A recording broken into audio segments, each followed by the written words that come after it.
Bonjour, je suis Frédérique Lavallée, agronome, étudiante à la maîtrise à l'UQAT et copropriétaire de Écobuff.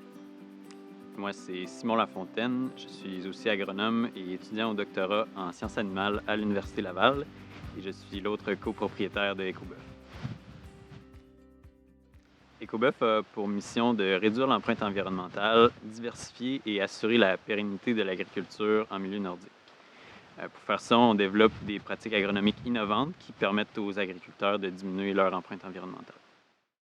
Avec Écobuff, on voulait faire une expérience à échelle réelle. Donc, on a en moyenne 50 têtes dans notre troupeau, mais ça varie aussi selon les mois.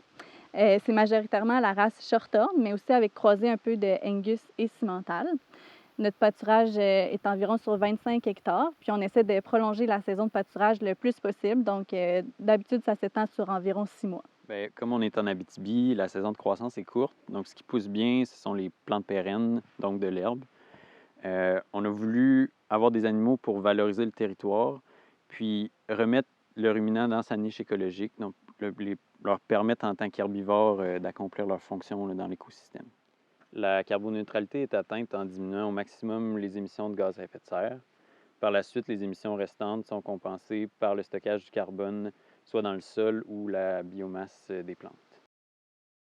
Les pratiques principales qui nous permettent d'atteindre la carboneutralité, c'est premièrement de nourrir notre bœuf exclusivement à l'herbe. Ensuite, de mettre en pratique le pâturage adaptatif multiparcelle. Donc, on avance nos animaux à chaque jour de parcelle en parcelle pour éviter qu'il y ait une surpaissance puis que les plantes se régénèrent bien. Et la troisième chose qui est la pratique principale, c'est l'agroforesterie. Donc, en plantant des arbres, on vient stocker du carbone autant dans la biomasse aérienne des arbres que dans les racines dans le sol. Le sylvopastoralisme, c'est une sorte d'agroforesterie.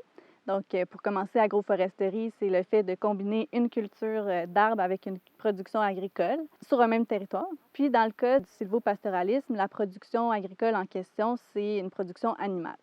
Donc, ça vient apporter plusieurs bienfaits dans la production, non seulement pour les animaux qui bénéficient éventuellement d'un protecteur contre le vent puis de l'ombre des arbres. Il y a aussi le fait que c'est bénéfique pour la culture d'herbes en tant que telle parce que les arbres viennent retenir les éléments fertilisants puis améliorer les réserves hydriques. Puis c'est bon aussi éventuellement pour le portefeuille du producteur parce que quand les arbres produisent de l'ombre, les animaux ont un meilleur gain de poids. Puis ça amène une diversification des revenus quand les arbres sont matures, qu'on peut les récolter ou produire des fruits. Je dirais qu'un de nos plus grands défis est au niveau scientifique. De par notre objectif de carboneutralité, la quantification des émissions de gaz à effet de serre et du stockage, c'est quelque chose qui est très peu connu en milieu agricole. On fait face à une révolution en ce moment, mais on est au tout début là, de la génération des données qui vont permettre de quantifier de façon précise.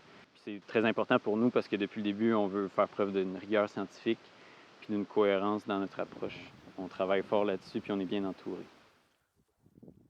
Ce qui nous rend le plus fiers, c'est mettre de l'avant l'agroforesterie parce que c'est une pratique qui n'est pas encore beaucoup connue au Québec, mais qui a énormément de potentiel, autant au niveau de lutte que d'adaptation au changement climatique.